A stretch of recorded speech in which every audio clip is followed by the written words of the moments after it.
สบายดีเบิดทุกคนมื้อนี้สิพามาเฮ็ดโรตีเด้อเฮ็ดกินอยู่เฮือนอยู่บ้านสู่ครอบครัวกินเนาะคันผู้ใดมองหาอาชีพอยู่บ่ฮู้ว่าสิเฮ็ดหยังดีอันนี้ก็เป็นทางเลือกหนึงเนาะโรตีนี่ก็เป็นอันนิยมหลายสำหรับอยู่เมืองลาวเนาะแขกมาอยู่ลาวเขาเจ้าก็อยู่ได้ย้อนโรตีเนาะเดี๋ยวนี้อยู่วังเวียงไปลิ้นวังเวียงบ่ได้กินโรตีบ่ได้ไปฮอดวังเวียงว่าซานี่วิธีเฮ็ดก็ง่ายๆมาเฮ็ดเลยพี่น้องใส่เป็นแป้งสำหรับเฮ็ดข้าวจี้เด้อที่ใส่อยู่3 คัพตัวนี้เนาะเอามันเพียงหน้าตัวนี้เนาะลงไปแป้งที่เพิ่นใส่สำหรับเฮ็ดข้าวจี้นะเพิ่นสิเขียนว่า bread flour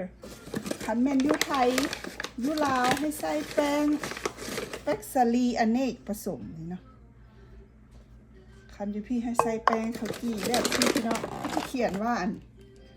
bread flour นี่เนาะยี่ห้ออย่างก็ได้แต่ว่าเพิ่นเขียนว่าสำหรับเฮ็ดข้าวจี้เนาะนี่เนาะบ่จำเป็นบ่ต้องยี่ห้อแบบสิเอายี่ห้ออื่นยี่ห้อใดก็ได้ที่เพิ่นเขียนว่าแป้งสำหรับเฮ็ดข้าวจี้คันแม่นอยู่ไทยอยู่ลาวให้ใส่แป้งสาลีอเนกประสงค์สำหรับเฮ็ดข้าวจี้แป้งสาลี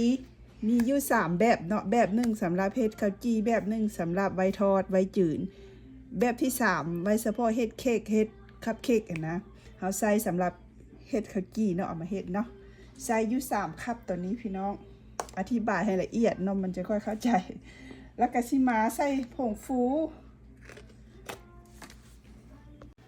มีผงฟูอยู่บ้วงหนึ่งสิใส่ยี่ห้ออย่างก็ได้เนาะใส่แบบเป็นซองก็ได้ใส่แบบเป็นป่องสิก็ได้ที่มันเขียนว่าเบกกิ้งพาวเดอร์แล้วก็สิมาใส่เกลือปลายบ้วงหรือว่าเครื่องบ้วงกาแฟเนาะพี่น้องเนาะแล้วก็มาคนให้มันเข้ากันแล้วก็สิมีนมอุ่นอยู่300 ml แล้วก็มีน้ำตาล2 บ้วงเด้อพี่น้องเด้ออยู่ในนมมันคนให้น้ำตาลเฮาละลายไปกับนมเนาะแล้วก็ทอกใส่กับแป้งเฮาแล้วก็ไข่2 หน่วยบาร์เดอร์หั่น8 บ้วงแท่ง1หั่น8 บ้วงเอาไปวอร์มไมโครเวฟให้มันอ่อนแล้วก็เอามาใส่เนาะวอร์ม30 เซคันด์แล้วก็นวดคนช่วงนี้ใช้ไม้พายคนก่อนมันจังบ่ติดมือล่ะบัดนี้ก็สิมานวดเลยพี่น้องนวด5 นาทีมันก็ได้มันก็บ่ติดมือได้คันแป้งเฮานวดได้มันจะบ่ติดถาดบ่ติดมือเฮาก็นวดไปน้ำฟาดไปน้ำตีไปน้ำนวดไปน้ำจังซี่เนาะอันแป้งให้เพิ่นมักตีมักทุบมักนวดต่อพี่น้องนวดได้ทุบได้ตีได้ให้มันนุ่มมันเหนียวดีมันบ่ขาดได้แป้งเฮานะก็บ่ได้นวดดนดอกพี่น้อง5-7 นาทีนี้เนาะ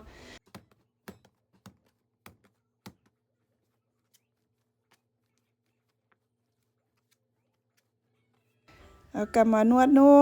หลังจากนวดแล้วเฮาก็มาเฮ็ดเป็นก้อนมนๆนะก้อนมนๆลุ่มๆแล้วเฮาก็มาแบ่งส่วนเฮาอยากได้จักก้อนเฮาก็ตัดเอาเลยอันนี้ค่อยเฮ็ดกินเนาะค่อยก็เฮ็ดเอาก้อนใหญ่น้อยๆนึงเนาะสำหรับผู้ใดเฮ็ดขายก็เฮ็ดก้อนมันพอดีซ้ำหน่วยไข่ไก่นี่นะอันนี้หั่นค่อยเฮ็ดซ้ำหน่วยไข่เป็ดบ่ไข่ห่านเพราะว่าค่อยเฮ็ดกินเด้เนาะค่อยก็จะเฮ็ดประมาณนี้เนาะอันนี้เอามาเกือกเนยได้พี่น้องมาเกือกเนยแล้วก็อันหาบอกหากับมีหยังใส่นะเพื่อสิอัดแล้วก็สิพักแป้งอีกเด้หลังจากเฮาเฮ็ดเป็นหน่วยสิแล้วเฮามาเกือกเนยเกือกอองเบิดแล้วเฮาก็เอามาใส่บอกใส่กับใส่โถใส่หยังก็ได้เนาะอัดบ่ให้ลมเข้าเนาะแล้วก็หาแนวมาโปกพักแป้งชั่วโมงนึงหลังจากชั่วโมงนึงแล้วเฮาก็สิมาเฮ็ดเลยพี่น้องนี่เวลาเฮาพักแป้งเช็ดให้แป้งเฮาเหนียวนุ่มอ่อนเนาะแล้วก็มันบ่ขาดหันนะพี่น้องเฮาก็มารีดเป๊ะๆบางๆเฮามักบางส่ำใดเฮาก็รีดลงไปโลดพี่น้อง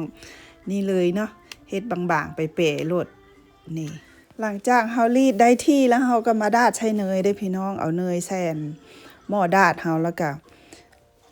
ถ้าให้เนยเฮาเปื่อยแล้วก็เอาวางลงเนาะง่ายๆอย่างซี่โลดพี่น้องบ่ได้ยากคันเฮาเฮ็ดเลยๆมันก็เป็นอันมันยากคันมันก็คือยากบ่เฮ็ดจักเทื่อแล้วมันยากนะพวกใดสิคิดอยากเฮ็ดแล้วบ่เฮ็ดหยังจักเทื่อมันยากคันผู้ใดคิดแล้วเฮ็ดหั่นเฮ็ดเลยๆมันก็เป็นบ่ไผเป็นมาเต้นในท้องดอกพี่น้องเอ้ยเกิดได้ใหญ่มาก็มาเรียนรู้มาสร้างความรู้เองเบิดทุกคนนั่นแหล้วข้อยกี้ข้อยก็เฮ็ดบ่เป็นนี่น่ะข้อยก็มาเบิ่งหั่นเบิ่งนี่เนาะก็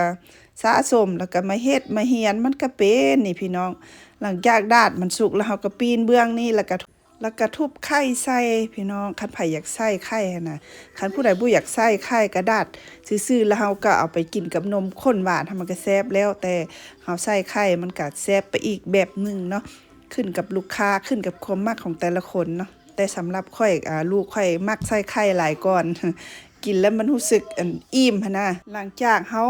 เอาไข่ใส่แล้วเนาะไข่เฮามันอยู่โตแล้วเฮาก็ปีนเบื้องพี่น้องปีนเบื้องนี่ให้ไข่เฮามันสุกเนาะเบื้องนั้นเบื้องนี้สุกแล้วก็มาตัดใส่จานแล้วก็นมข้นหวาน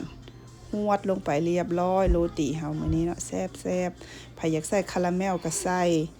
ส่วนหลายก็สิใส่จังแต่นมข้นหวานนี่แล้วก็แล้วเนาะ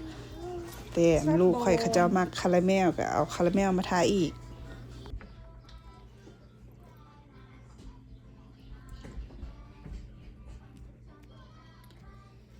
เอาคาราเมลใส่อีกพี่น้อง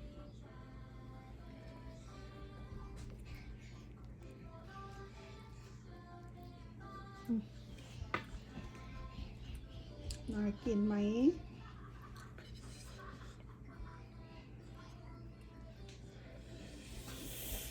ร้อน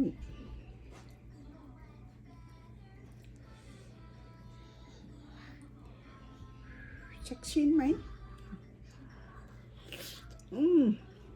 ครับ